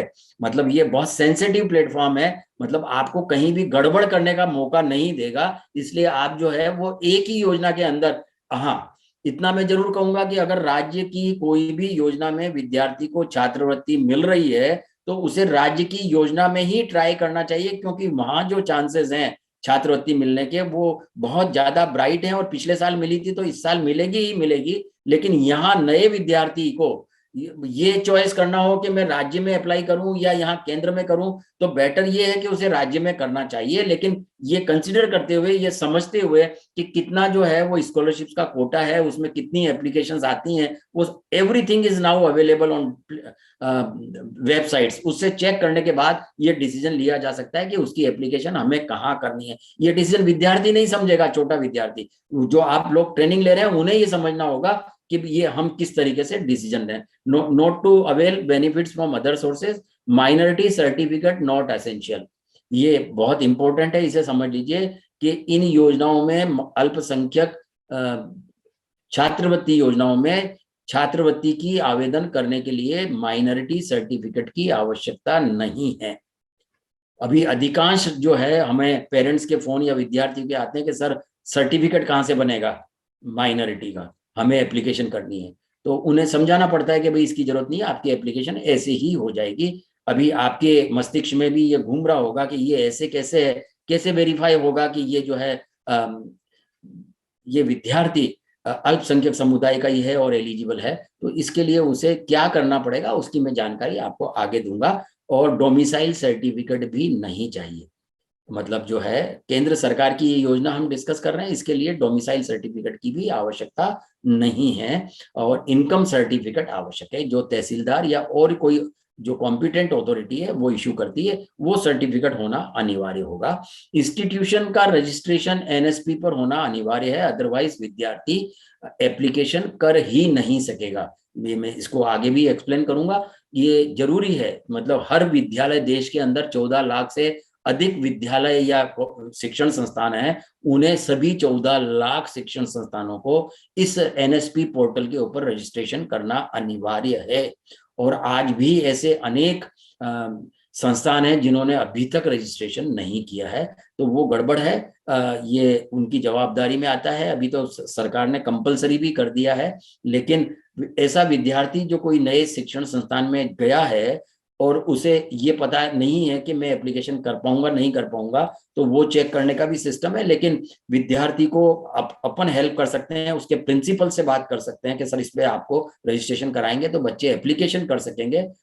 इस तरीके की भी बातचीत करने पर समस्या का समाधान आ सकता है। मुझे हर वर्ष जो है 10-20 ऐसे शिक्षण संस्थानों के प्रिंसिपल से बात करने का अवसर मिलता है, और उसमें से अधिकांश लोग हमारी बात समझ भी जाते हैं। और हमारे पास ऐसे पीपीटीज भी हैं जो उनको हम सप्लाई कर देते हैं कि सर प्रोसीजर क्या है, वो भी आप देख लीजिए। इस तरीके की सारी जानकारी हम देते हैं। अभी डेट्स जो हैं, ये ऑनलाइन एप्लीकेशन की डेट्स पूरे साल खुली हुई नहीं रहती है, सिर्फ 3 महीनों के लिए खुलती है। नॉर्मल कोर्स में ये जुलाई के अंदर खुलती है और सितंबर अक्टूबर तक जाकर बंद हो जाती हैं। लेकिन पिछले साल कोविड की वजह से बहुत मार पड़ी, शिक्षा में बहुत बड़ा नुकसान हुआ, इस साल भी उसका प्रभाव रहा। तो ये जो है सब एडमिशन की प्रक्रियाएं लेट चल रही हैं, खास करके हायर एजुकेशन के अंदर। तो ये जो है वो पिछले साल भी ये डेट्स लेट खुली थी और लेट बंद हुई थी, और इस साल अगस्त में खुली है जुलाई की जगह, और हो सकता है कि दिसंबर तक, कुछ योजनाओं के अंदर दिसंबर तक एक्सटेंशन आए। लेकिन आपको और विद्यार्थियों को सूचना कैसे मिलेगी कि डेट्स खुल गई है? तो देखिए, माइनॉरिटी मिनिस्ट्री की वेबसाइट से भी पता पड़ता है, व्हाट इज न्यू के अंदर जाकर नेशनल पोर्टल पर जो है, अभी मैं आपको होम पेज का चित्र बताऊंगा, तो उस पर लेफ्ट साइड में लेटेस्ट अपडेट्स का जो है स्क्रॉलिंग बॉक्स है, वहां पर सारी सूचनाएं आती हैं। न्यूज़पेपर्स में भी सरकारें, राज्य सरकार और केंद्र सरकार इसका एडवर्टीजमेंट देती हैं, और बीजेएस माइनॉरिटी का व्हाट्सएप अपडेट सर्विस है, इसमें भी हम आपको समाजजन जो हमसे हमारे साथ इसमें जुड़ते हैं उन्हें सारी सूचनाएं देते हैं। जब जब भी जो भी सूचनाएं देनी है, हम क्रिएटिव के माध्यम से उन्हें सूचना देने का करते हैं। जैसे ही डेट्स खुलती है, हम इमीडिएट दूसरे दिन ही जो है उन्हें ये बता देते हैं कि डेट्स खुल गई हैं। बंद कब हो रही है उसकी भी जो है सूचना उन्हें दे देते हैं। एक्सटेंड हुई है तो उसकी भी सूचना देते हैं। कोई परिवर्तन आए हैं नियमों में तो उसकी भी सूचना देते हैं। ऐसे जो है वो सारी जो है हमारी ये BJS minority WhatsApp update service के तहत इस तरह की सूचनाएं समाज में बहुत नीचे तक जो है ये वायरल होती हैं। Amount transfer only in student account, ये हमें समझना जरूरी है। जब आप किसी विद्यार्थी की एप्लीकेशन करेंगे तो उससे सबसे पहले ये कंफर्म करना होगा कि भाई तुम्हारे नाम का अकाउंट है ना, अदरवाइज नहीं चलेगा।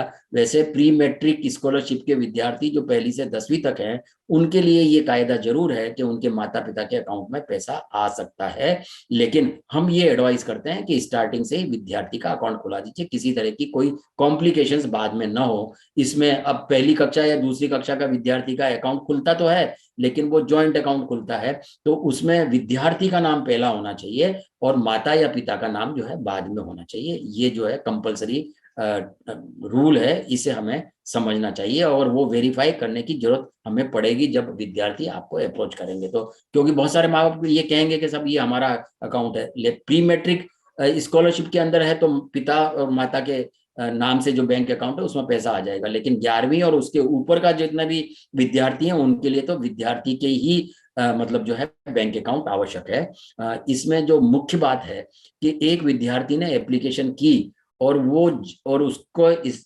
पास हुई उसकी एप्लीकेशन, उसको स्कॉलरशिप की राशि मिली, उसके बाद वो उस स्कीम में जब तक कंटिन्यू कर रहा है उसे स्कॉलरशिप सरकार देगी ही, उसे ना नहीं करेगी। ये जो है इसमें खास बात है। इसको यदि एग्जाम्पल से समझना हो तो वही 3री कक्षा के विद्यार्थी से समझ लेते हैं कि 3री कक्षा के विद्यार्थी ने एप्लीकेशन की, उसको स्कॉलरशिप आई, तो 4थी कक्षा से लेकर 10वीं कक्षा तक वो हर साल अप्लाई करेगा रिन्यूअल एप्लीकेशन, बशर्ते वो एलिजिबिलिटी क्लोज में है तो उसे जो है सरकार हर साल छात्रवृत्ति देगी। लेकिन 11वीं में आते ही उसकी जो है स्कीम चेंज हो रही है, वो प्री मैट्रिक से पोस्ट मैट्रिक में जा रहा है, तो उसे फिर से नया रजिस्ट्रेशन करके अप्लाई करना होगा। एक परिवार के 2 ही विद्यार्थी लाभ ले सकते हैं, और मैंने कहा कि 35 लाख स्कॉलरशिप्स के आसपास हैं, जिनमें 30% रिजर्वेशन लड़कियों के लिए है, छात्राओं के लिए है। तो ये उनके लिए जो है यहाँ पर बहुत बड़ा चांस होता है कि उनका नंबर लग जाए स्कॉलरशिप स्कीम्स में। कुछ छात्रों की जो है वो रिजेक्ट भी हो सकती है, क्योंकि कुछ क्राइटेरियाज हैं मेरिट लिस्ट बनने के, उसमें वो आउट हो जाते हैं, लेकिन क्योंकि यहाँ रिजर्वेशन ही है 30% का, 30% लड़कियों को दी जाएगी, इसलिए उनका चांस लगना ज्यादा जो है बेटर पॉसिबिलिटीज होती हैं। देखिए डॉक्यूमेंट्स क्या क्या लगने वाले हैं। इनकम सर्टिफिकेट, जैसा मैंने अभी कहा था, ये कॉम्पिटेंट अथॉरिटी, गवर्नमेंट अथॉरिटी जो भी हो, तहसीलदार या अन्य कोई, उसके द्वारा इश्यूड होना चाहिए। Self declaration of minority by student, अभी हमने ये कहा था कि माइनॉरिटी का सर्टिफिकेट नहीं लगता है, लेकिन उसकी जगह self declaration of minority by student, plain कागज के ऊपर विद्यार्थी ही लिख रहा है कि मैं जैन समुदाय से हूँ, जैन अल्पसंख्यक समुदाय से हूँ, और नीचे सिग्नेचर करता है, तो उसे सरकार मान्य रखेगी, किसी तरीके का उस पर जो है विवाद नहीं होगा। इस तरीके के अब नियम हैं, और ये डिक्लेरेशन कैसे देना है, इसका फॉर्मेट क्या है, वो मैं आपको आगे स्लाइड में बताऊंगा। सेल्फ अटेस्टेड मार्कशीट, जो पिछले वर्ष की मार्कशीट है जिसमें 50% से अधिक अंक से पास हुआ है विद्यार्थी, तो वो उसमें नीचे सर्टिफिकेशन स्वयं अपने सिग्नेचर से वो करके देगा। और फी रिसीट्स, जितनी भी इस साल के अंदर फीस भरी है, चाहे फीस 25,000 भरनी हो या 10,000 भरनी हो और आपने 2,000 ही भरा है, तो आप 2000 की जो रसीद है वो लगा दीजिए, वो सफिशिएंट है। बैंक पासबुक जो फर्स्ट पेज होता है, जिसमें अकाउंट होल्डर का नाम, बैंक का ब्रांच का नाम, IFC code, bank account number आदि जो होता है, उसकी जो है ये कॉपी सबमिट करनी होती है। आधार कार्ड, हर विद्यार्थी का अब तो आधार कार्ड बना हुआ है, यदि आधार कार्ड नहीं है तो एप्लीकेशन नहीं हो सकेगी, आधार कार्ड की कॉपी साथ में लगानी होगी। प्रूफ ऑफ रेजिडेंस, आप कहाँ रहते हैं, क्योंकि इसी के आधार पर यह निर्धारित होता है कि विद्यार्थी डे स्कॉलर है या हॉस्टलर है। अभी मैं एक बात और बताऊं आपको जो समझने जैसी है, और क्योंकि आप अब फ्यूचर में एप्लीकेशंस करेंगे तो ऐसा कोई केस आता है कि एक विद्यार्थी अपने गांव से 25 किलोमीटर दूर शहर के अंदर पढ़ने जा रहा है, वो 8वीं कक्षा का विद्यार्थी है, तो वो वहां रहता नहीं हो, वो डेली घर आ जाता हो वापस, लेकिन वो अपने गांव से, वो उसका गांव या उसका शहर या उसका टाउन जो प्रूफ ऑफ रेजिडेंस वो जो दे रहा है, उससे बाहर कहीं दूसरे टाउन या शहर के अंदर वो पढ़ रहा है, तो वो डे स्कॉलर कंसिडर नहीं होगा, उसको हम हॉस्टलर में ही कंसिडर करेंगे, ताकि उसको जो है हॉस्टलर का जो मेंटेनेंस अलाउंस है उसका लाभ मिल सके। इंस्टीट्यूशन वेरिफिकेशन फॉर्म, इसे बोनाफाइड सर्टिफिकेट भी कहते हैं, पिछले वर्ष से ये कंपलसरी कर दिया गया है। अभी बोनाफाइड सर्टिफिकेट जब हम एप्लीकेशन करेंगे ऑनलाइन, तो उसी में से ही एक प्रोविजन है, वहीं से डाउनलोड करना होता है, और उसका सिस्टम क्या है वो मैं बताऊंगा। लेकिन अभी जो लिस्ट ऑफ डॉक्यूमेंट हम यहाँ, रिक्वायर्ड डॉक्यूमेंट की लिस्ट जो हम यहाँ देख रहे हैं या उस पर दृष्टिपात कर रहे हैं, उसके अंदर bonafide certificate issued by the concern institute या रेस्पेक्टिव इंस्टीट्यूट, वो जो है रिक्वायर्ड डॉक्यूमेंट्स की लिस्ट के अंदर है। I hope it is very clear to you. मैं इसे फिर से, income certificate issued by the government authorities, self declaration of minority in a prescribed format duly signed by the student, student के द्वारा सिग्नेचर किए हुए हों, सेल्फ अटेस्टेड मार्कशीट पिछले वर्ष की फाइनल एग्जाम की, उसमें 50% से वो ऊपर पास होना जरूरी है, और उसमें वो नीचे सिग्नेचर करेगा। जितना भी इस साल फीस भरा है, कम भरा है ज्यादा भरा है, वो उसकी रसीद लगा दीजिए। बैंक पासबुक की कॉपी, आधार कार्ड की कॉपी, प्रूफ ऑफ रेजिडेंस, इसके अंदर राशन कार्ड हो सकता है, टेलीफोन का बिल हो सकता है, इलेक्ट्रिसिटी का बिल हो सकता है, इस तरीके का कोई भी गवर्नमेंट डॉक्यूमेंट, और इंस्टीट्यूशन का से इश्यूड वेरिफिकेशन ऑफ इंस्टीट्यूशन, या उसे बोनाफाइड सर्टिफिकेट भी कह सकते हैं।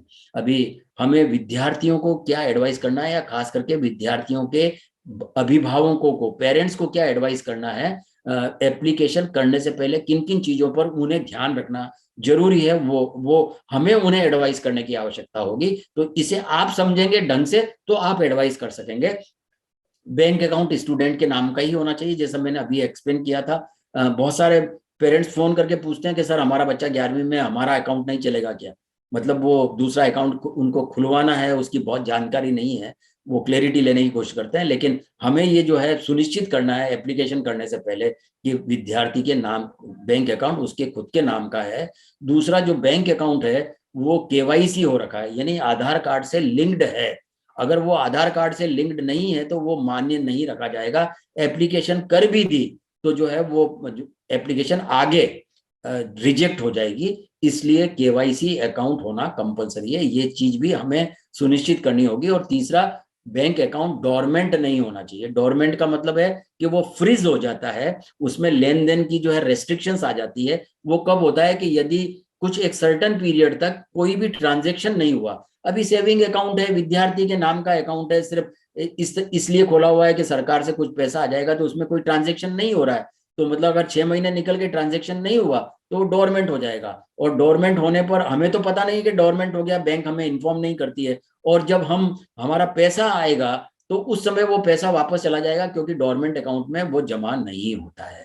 इसलिए डोरमेंट अकाउंट ना हो तो हमें विद्यार्थी के अभिभावकों को, या विद्यार्थी बड़ा है तो उसे ये एडवाइस करना पड़ेगा कि भाई हर 2-3 महीने में भले तुम 10 रुपए का ट्रांजेक्शन करो, लेकिन ट्रांजेक्शन अवश्य कर लो, ताकि ये जो है डोरमेंट नहीं होगा। हायर इनकम ग्रुप जो है अप्लाई ना करें।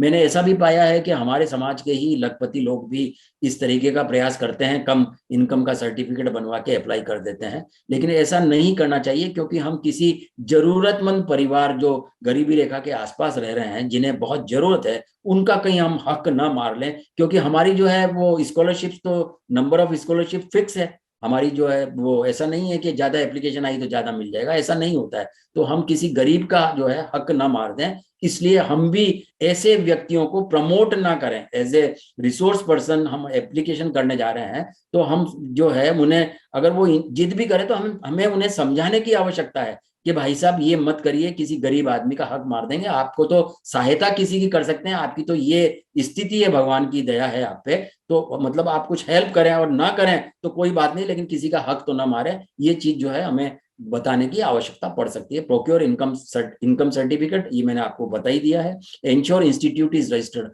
अगर इंस्टीट्यूट रजिस्टर नहीं होगा, जिस स्कूल में कॉलेज में बच्चा पढ़ रहा है, तो एप्लीकेशन नहीं हो पाएगी। वो क्यों नहीं हो पाएगी वो भी मैं आपको आगे एक्सप्लेन करूंगा। और ड्यूरेशन ऑफ ऑनलाइन एप्लीकेशन, ये कब खुलती है कब बंद होती है, वो जो है विद्यार्थियों को हमें टाइम से सूचना देने की आवश्यकता है, क्योंकि उनको पता नहीं पड़ता है, वो वेबसाइट पर जाते नहीं, they are not in practice to go to websites. तो ये हम जो है, हमारे जो एक हमें एक कम्युनिकेशन सिस्टम डेवलप करना पड़ेगा, जिसकी मैं आगे बातचीत करूंगा।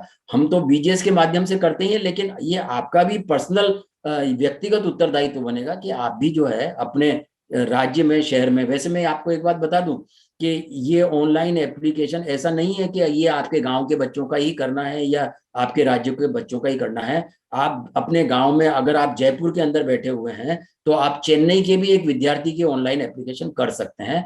हमारा जो ये मॉड्यूल हमने बनाया है, इसमें हम जो आपको सिस्टम बताएंगे, उसमें न तो कोई विद्यार्थी की आपको आवश्यकता पड़ेगी और न ही विद्यार्थी से कोई डॉक्यूमेंट्स मंगाने की आवश्यकता पड़ेगी। इस तरीके का जो है मॉड्यूल ये ट्रेनिंग का डेवलप किया है, जिसकी हम चर्चा अंत भाग में करेंगे, आपको पूरा समझाएंगे भी। तो ये डेट्स जो खुलती है, ये हमें टाइम से हमारी जवाबदारी समझकर समाज के अंदर सर्कुलेट करना चाहिए। मंदिर स्थानक के अंदर जो है नोटिस बोर्ड पे हम लिखवा सकते हैं, व्हाट्सएप के माध्यम से या सोशल मीडिया के अन्य प्लेटफॉर्म के माध्यम से समाज तक ये सूचना जाए, इस तरीके का हमारा प्रयास होना चाहिए। साथियों, ये अब नेशनल पोर्टल है www.scholarships.gov.in, और ये इसका होम पेज है। इसके अंदर आप देखेंगे कि यहाँ पर कुछ कमांड्स हैं जिनकी हम आगे पूरी चर्चा करेंगे। इसमें ये देखिए, यहाँ न्यू रजिस्ट्रेशन लिखा हुआ है, और न्यू रजिस्ट्रेशन का मतलब ये है कि जैसा मैंने अभी एग्जाम्पल देके समझाया था तीसरी क्लास के बच्चे का, ऐसे विद्यार्थी जिसने अभी तक जो है लाभ न लिया हो, या फिर और भी कुछ दूसरे कारण हो सकते हैं जो मैं आगे आपको समझाऊंगा, तो उन्हें फ्रेश एप्लीकेशन करने की जरूरत है। तो फ्रेश एप्लीकेशन से पहले उनको रजिस्ट्रेशन करना होगा। इसे हम फ्रेश रजिस्ट्रेशन भी कह सकते हैं, क्योंकि यदि उन्होंने पहले कोई रजिस्ट्रेशन कराया हुआ है तो वो कैंसिल करना होगा, फ्रेश रजिस्ट्रेशन करना होगा। तो ये रजिस्ट्रेशन यहाँ से एंटर कर सकते हैं रजिस्ट्रेशन के फॉर्मेट में। दूसरा, लॉगिन, जब हम रजिस्ट्रेशन कर लेते हैं या जो रिन्यूअल के केस हैं, वो सीधा यहाँ लॉगिन से जो है एंट्री कर सकते हैं। ये एंट्री कैसे करेंगे वो भी मैं आपको अगली स्लाइड में समझाऊंगा। यहाँ पर कुछ कमांड्स हैं, home, about us, service, important documents, institute login. ये इंस्टीट्यूट के बारे में मैंने कहा था कि उनका रजिस्ट्रेशन होना चाहिए, तो इंस्टीट्यूट जो लॉगिन करेंगे उनको पोर्टल के अंदर जाना है, विद्यार्थियों की एप्लीकेशन वेरीफाई करनी है, तो वो यहाँ से जाकर एंट्री करके और फिर करते हैं। और जो बहुत महत्वपूर्ण है वो सर्विस है। इसके अंदर क्या क्या अलग अलग जो है वो चीजें हैं, वो भी मैं आपको अगली स्लाइड में बताऊंगा। लेकिन यहाँ जो है, ये देखिए, यहाँ लिखा हुआ है सेंट्रल स्कीम, आप पढ़ सकते होंगे। पहले लेफ्ट में आते हैं, देखिए ये लिखा हुआ है लेटेस्ट अपडेट। लेटेस्ट अपडेट का मतलब, जैसा मैंने कहा था कि पोर्टल के ऊपर जो है वो स्क्रोलिंग होता है, ये अपडेट बॉक्स है, इसमें कंटिन्यूस स्क्रोलिंग होती है डिफरेंट इंफॉर्मेशन। तो यहाँ से हमें इमीडिएट पता पड़ता है कि डेट्स खुल गई, यहाँ सूचना आ जाती है। और देखिए किस तरह की अलग अलग योजनाएं हैं या किस किस विभाग की हैं, वो यहाँ से जो है परिलक्षित हो रही है। सेंट्रल स्कीम, सेंट्रल गवर्नमेंट के विभिन्न विभागों की योजनाएं जो हैं वो छात्रवृत्ति की, वो यहाँ से एप्लीकेशन होती है। और यहाँ से देखिए ये लिखा हुआ है ministry of minority affairs, department of empowerment of persons with disabilities. इस तरह की और भी कई 10 डिपार्टमेंट हैं नीचे, जो उनकी जो है वो ये सब सेंट्रल सेक्टर स्कीम के अंदर आते हैं। और सेंट्रल सेक्टर स्कीम और दूसरी स्कीम्स हैं जो यूनिवर्सिटी ग्रांट कमीशन, यूजीसी यानी यूनिवर्सिटी ग्रांट कमीशन कुछ योजनाएं चलाती है छात्रवृत्ति की। और AICTE, all India council of technical education, और या फिर जो है CBSE बोर्ड या इस तरीके के और काउंसिल्स हैं, उनकी भी योजनाएं हैं। और राज्यों की योजना, स्टेट स्कीम, ये सारी योजनाएं इस प्लेटफॉर्म से जो है छात्रवृत्ति की एप्लीकेशन लगती है। अभी नेक्स्ट स्लाइड पर आते हैं। जब हमने सेंट्रल स्कीम में मिनिस्ट्री ऑफ माइनॉरिटी अफेयर्स को क्लिक किया, तो ये जो है पेज आपके सामने आएगा। इसके अंदर आप देखिए चारों योजना बताई गई हैं, pre matric scholarship scheme, post matric scholarship scheme, merit cum means scholarship scheme और Begum Hazrat Mahal national scholarship scheme. मैं समझता हूँ मेरा स्कॉलर ये कर्सर जहां जा रहा है वो आपको नजर आ रहा है, आप देख सकते हैं। अभी ये डेट्स इसके अंदर देखिए, डेट्स कब बंद हो रही हैं ये लिखा हुआ है, स्कीम क्लोजिंग डेट लिखी हुई है। प्री मैट्रिक स्कॉलरशिप 15 नवंबर को बंद हो रही है, यानी अब सिर्फ जो है अगर प्री मैट्रिक स्कॉलरशिप में एप्लीकेशन करनी है तो हमारे पास मुश्किल से थोड़े से दिन बचे हैं, 17-18 दिन बचे हुए हैं, इससे ज्यादा दिन नहीं है। मैं ऐसी आपसे आशा कर सकता हूं कि आप इमीडिएट सर्कुलेट करेंगे और कुछ बच्चों की जो है वो इस साल आप प्री मैट्रिक के जो बच्चे हैं जिनकी 15 नवंबर को बंद हो रही है, ये डेट क्लोज हो रही है, उनकी एप्लीकेशन अवश्य करेंगे। ये पोस्ट मैट्रिक के लिए, मेरिट कम मींस के लिए और बेगम हजरत महल के लिए ये जो लास्ट डेट है या डेडलाइन है वो 30 नवंबर की है, तो इसमें सफिशिएंट टाइम आपको मिलेगा एप्लीकेशन करने के लिए। साथियों यहाँ पर 2 और डेट्स दी हुई हैं, उन्हें हमें समझेंगे। पहली है डिफेक्टिव वेरिफिकेशन में, आई होप के कर्सर जहां जा रहा है आप पढ़ सकते हैं, डिफेक्टिव वेरिफिकेशन, और एक है इंस्टीट्यूट वेरिफिकेशन। अभी पहले इंस्टीट्यूट वेरिफिकेशन को समझते हैं कि जैसे ही आप बच्चे की एप्लीकेशन, विद्यार्थी की एप्लीकेशन करेंगे, या विद्यार्थी कर रहा है या साइबर कैफे में जाकर वो एप्लीकेशन करवा रहा है, तो जैसे ही फाइनल सबमिट होता है वो एप्लीकेशन ऑनलाइन इंस्टीट्यूट के अकाउंट में आ जाती है।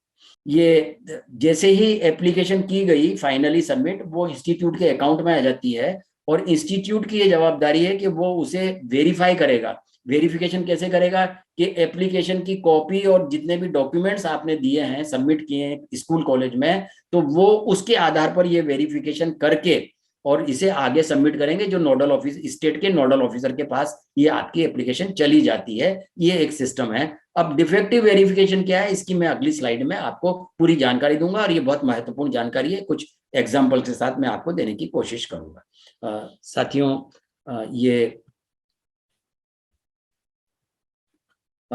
एप्लीकेशन करना एक प्रोसेस है, और एप्लीकेशन करने के बाद विद्यार्थियों को क्या जानकारी होनी चाहिए और वो आप उन्हें जानकारी देंगे तो वो उनको जो है बहुत सहायक होगा, बहुत हेल्पफुल होगा। इसमें जैसे ही विद्यार्थी, अभी मैंने पिछली स्लाइड में आपको ये कहा कि जैसे ही विद्यार्थी एक एप्लीकेशन करता है या आप उसके बिहाफ पर कर रहे हैं तो वो इंस्टीट्यूट के अकाउंट में चली जाती है।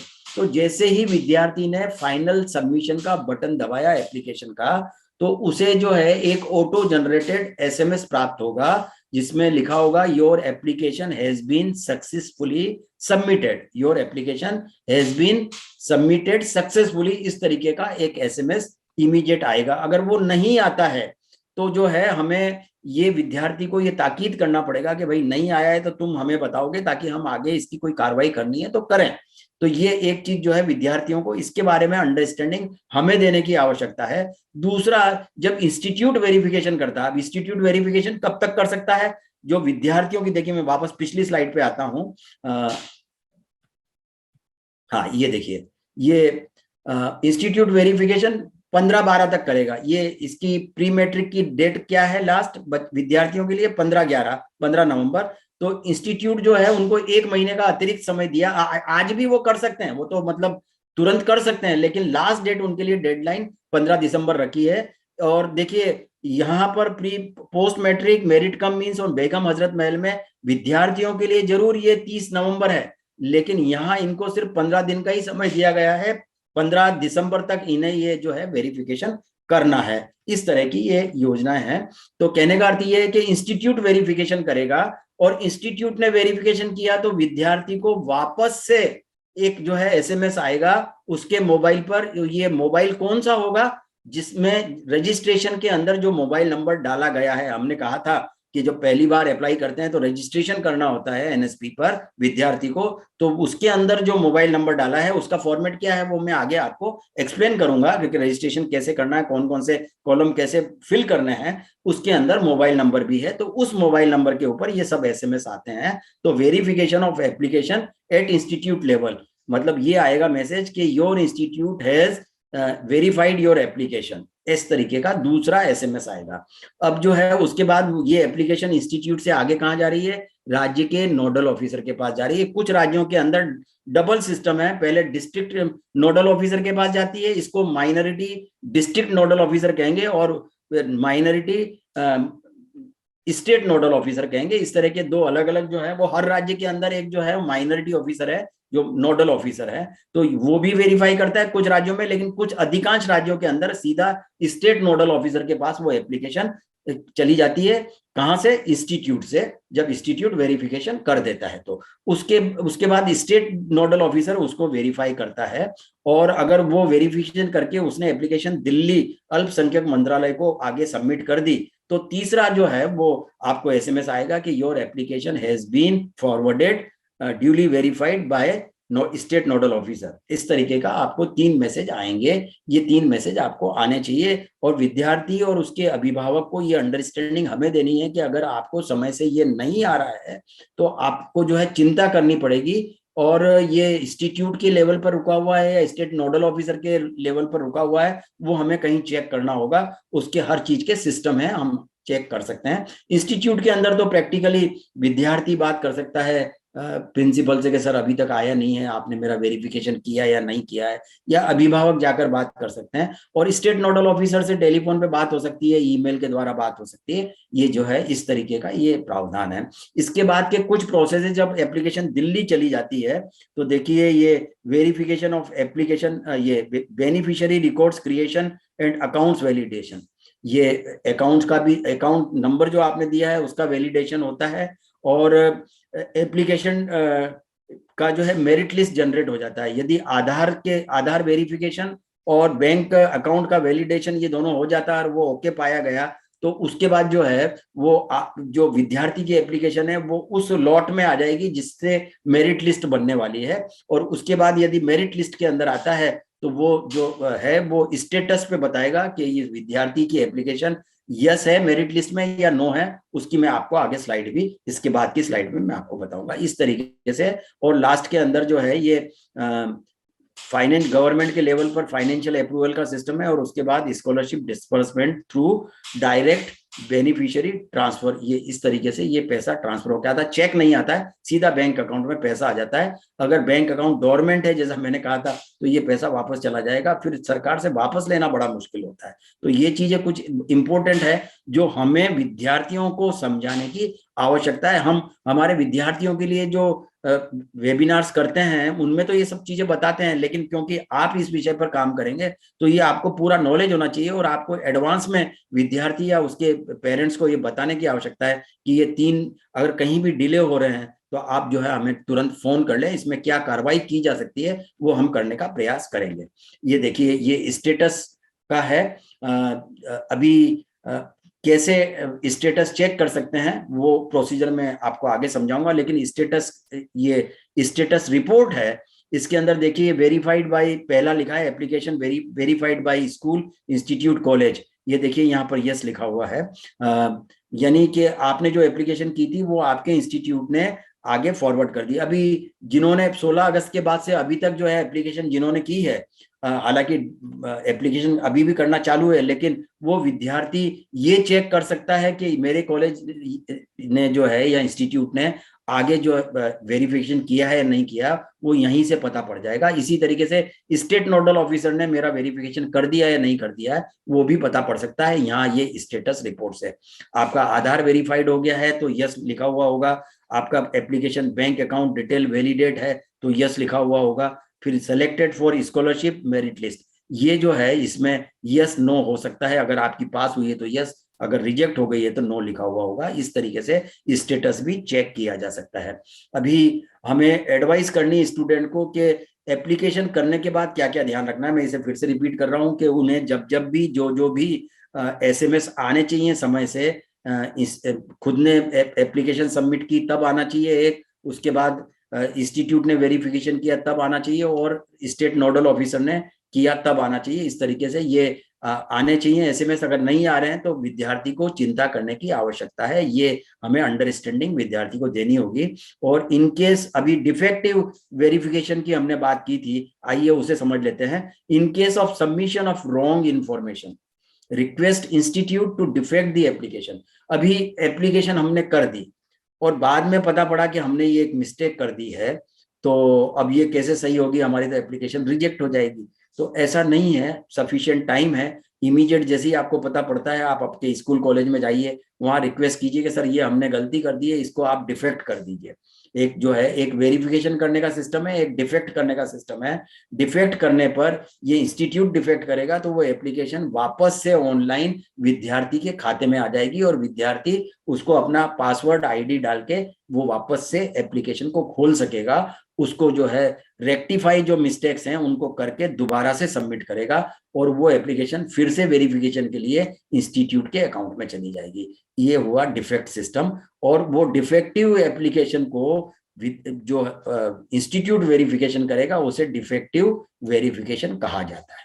I hope it is very clear. तो कभी ऐसा आपको महसूस हो कि या आपने एप्लीकेशन नहीं की हो, लेकिन क्योंकि आप काम करेंगे धीमे धीमे, लोगों को पता पड़ेगा कि आप माइनॉरिटी सब्जेक्ट पे काम कर रहे हैं, लोग आपको अप्रोच करेंगे, जब प्रॉब्लम्स होगी तब डेफिनेटली करेंगे कि सर ये मिस्टेक हो गई, आपको पता है हम क्या करें।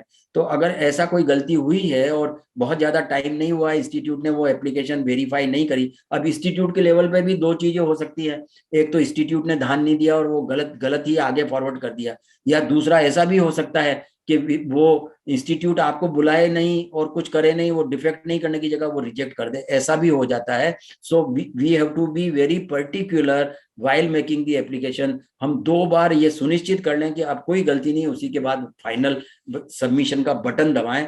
ये जो है हम आपको एडवाइस करेंगे। इस तरीके से ये जो है डिफेक्टिव वेरिफिकेशन होता है।